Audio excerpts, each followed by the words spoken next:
I would love to get them both locked up again. Do what you have to do, and you watch what happens. Is that a threat? Next Wednesday. I know him sleeps around, and he gets tired of them, and he comes back. Can you please move in with me? This is a big step. The summer's drama. I want my money, and I want my place back. Come on. No, why would she do that? Is just heating up. What is he doing? I don't know. Why don't you give me $1 million? If Zach did anything illegal, you should tell me. Who is this? You know who it is. He just won't stop. Yo, what's good, everybody? Thank you for tuning in to another Tyler Perry Sisters review. This is the review for the breakdown for the trailer that was showed for episode 19, entitled Benefit of the Doubt. The synopsis is Sabrina embarks on a new adventure in her personal life, while Gary learns going above and beyond to satisfy his own wants could have unpleasant ramifications. If this is your first time coming to my channel, welcome. If you are a returning family member, you already know what it is and what it always will be. Be sure to like, share, and subscribe if that's what you choose to. If not, just sit back, relax, and we're going to get right into this thing. So we see Hayden and Andy talking, and he's saying something about how he would like to put Zach and Fatima back in jail. It's giving obsession, okay? It's giving obsession at this point. It makes no sense for Hayden to be this vindictive or persistent when it comes to Zach and Fatima. We found out last night that he found out after going through tape at the airport that Zach had some help getting this information regarding the stocks, okay? So I am interested in seeing how that plays out because that was illegal, and I don't feel bad for Zach when it comes to that, but Hayden is gone. He has lost his damn mind. But, you know, I still like the little stuff that he's doing because it does bring some excitement to the show because everything else is pretty much boring. So we see Karen at her shop, and she's doing Sabrina's hair. And she's talking about Zach, stating that once he gets tired of sleeping around, he comes back.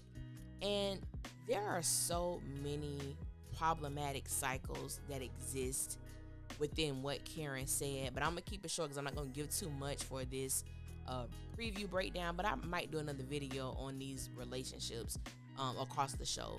One, Karen's not lying because that has been the cycle for her and Zach. They go through their stuff, he goes out, he cheats, he, you know, does what he does, he comes back, and she takes him back. Number two, and she does her thing too, because, you know, Rico was dude on the side, not dude on the side, but he was who she hit up when things were rocky with her and Zach and they were taking a break.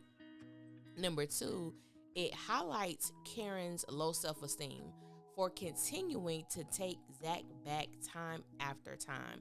In some of those cases, they were not on a break and Zach decided to cheat. She took him back. So I'm like, there is so much to unpack with Zach and Karen and their toxic situation. It makes no sense. Three, for Karen to talk about how she likes Zach so much, or she knows not like Zach so much, but how much she loves Zach and how much she knows him, she can't see that Zach's dynamic with Fatima isn't purely about sex. Now, in my personal opinion, based on what Tyler has shown us regarding Fatima, a lot of it is based on sex, but it's not purely based on sex, but sex is a high enough characteristic in their relationship that it plays a major role. But I'm like, I hate the fact that we have to continuously see Karen backtrack. I don't understand it. Fatima and Zach haven't been together that long, yet they could tell each other they loved each other, you know, how much they mean to each other, and we see Karen over here continue to go to this cycle of confusion, delusion, that it just like the balance beam of Zach moving on with his life and Karen moving on with her life is so off balance. But I'm gonna say this, and it might upset some people. That's all right. I don't care. It's just a sobering thought, a sobering question. Could it be that Zach really doesn't love Fatima? He's just infatuated with the thought of him having a woman who's into him that is not like Karen? And could it be that Karen really doesn't love Aaron. She's just infatuated with the thought or the idea of getting attention from someone who is so not like Zach. And I wonder this because if we be truthful, yes, I believe they do have strong feelings for Fatima and Aaron, but neither one of them really gave themselves the opportunity to heal from their relationship. And as much as they love to bring it up, they been with each other they were with each other for 3 years. How do you just allow that to get out of your system in a matter of days, according to Tyler Perry's timeline? So I really am interested in to see how their dynamic unfolds. One, because I'm so sick and tired of Tyler just continue to weave them into each other's lives when it doesn't make sense. I just don't understand it. But that's all I'm going to say for this. I don't want to get too deep with that. So we see Zach and Fatima. And so he wants Fatima to move in with him. And I'm like, don't do it, girl.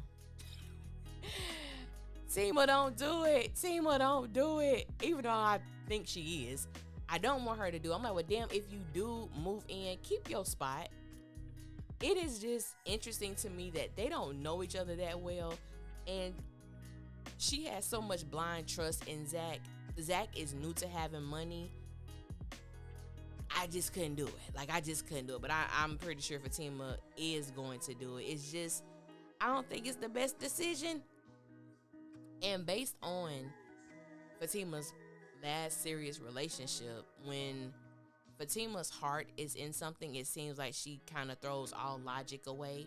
So I'm really, I am interested in their storyline. I am interested in their spinoff because I really feel like we have not seen a lot of things as it pertains to Fatima. So I am interested in getting to know more about the character because based on what I've seen thus far, all right, I'm gonna move on. Gary wants his money back. Gary wants his money back. Gary wants his place back. Gary looks like he's about to have a nervous breakdown. And this is another problematic cycle that we've witnessed before when it comes to Gary. Y'all remember that time he gave Andy that money? And when Andy didn't do what he wanted her to do, he wanted his money back. And he's doing the same thing now because Andy isn't bending and because Andy isn't, moving to the beat of his drum or fast enough or what have you. He wants his place back. He wants everything back. And so what I do find interesting when it comes to Gary is that I don't know why he's here. I don't know why the character is here. He's not with Andy. They are not making preparations to get back together. They're not on that vibe. But I do blame Andy. I blame Andy because she has allowed him to think that there is a possibility. She has not put the nail in that coffin. She has not, given a period to their relationship. She leaves a comma. She leaves a window open. She always leaves a possibility. Like with the rest of the women on this show, there's always a possibility that they may go back. And so with Gary, Gary is on 10 and, I don't trust Gary. Gary is liable to do and cause physical harm. I just don't trust Gary. So Preston shows up to the bank. I don't know why he's there. I think that's very interesting. I think he's coming to talk to Sabrina about, Danny, that he took some bad advice and, now he think Danny is done with him. And it amazes me. First of all, this what get me about this show. Nobody has been in a relationship or a situationship with each other for a elongated period of time. And the fact that they are going to the friends to say, hey, this is what I did. Go to the person. What are we, 16? Y'all don't even have a bond like that to be going to these people friends. I don't understand this. This show is so, ass backwards. Go to Danny. Talk to Danny. Y'all have a grown adult conversation. You're going to Sabrina, who is the last person he should be going to seeking relationship advice. You know what I'm saying? The very last person. Well, maybe Karen. I don't know. But them two tied. So Jake is telling Zach to give him $1 million for what we don't know. Zach doesn't look too eager to do so. And I don't blame them. You know what I'm saying? That's a lot of money to be asking for whatever. But of course, this is just a preview. So we don't know the elongated aspect of their conversation. Andy advises Fatima to tell her if Zach did anything illegal. She needs to know.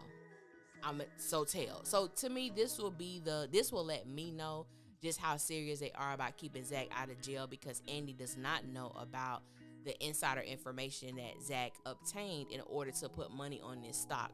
Fatima does know because Zach did tell her. So that's what also makes me think, like, why you have such blind trust with this guy when you already know he obtained the money illegally. So it's baffling to me. That's why I said I think when Fatima Hart gets into something, all logic kind of go, you know what I'm saying, out the window. So some random woman, the last part we see, some random woman is on Zach's phone, and Zach claims he doesn't know who it is. He even asks, like, who is this? And she says, you know who I am. Like, you know who this is. I said, Lord, here we go. Lord, Tyler Perry, I beseech you, my brethren. I want you to look up the word happy. I want you to look up the word joyful. I want you to look up the word peace. I want you to look up the word tranquility. Include that in the sisters' storylines, okay? It's okay to have calm. It's okay to have peace. It's okay. I understand this is a drama, but it's like a dramedy, drama and comedy. I get it. But damn, can there be just a glimmer of sunshine, my dude, for all of them, for every character minus Hayden, okay? Can there be? I ask you. But y'all, thank you for listening. That was the that was the breakdown of episode 19 that will be coming up next Wednesday, entitled Benefit of the Doubt. Thank you guys for listening. Until next time, I will holler at y'all later.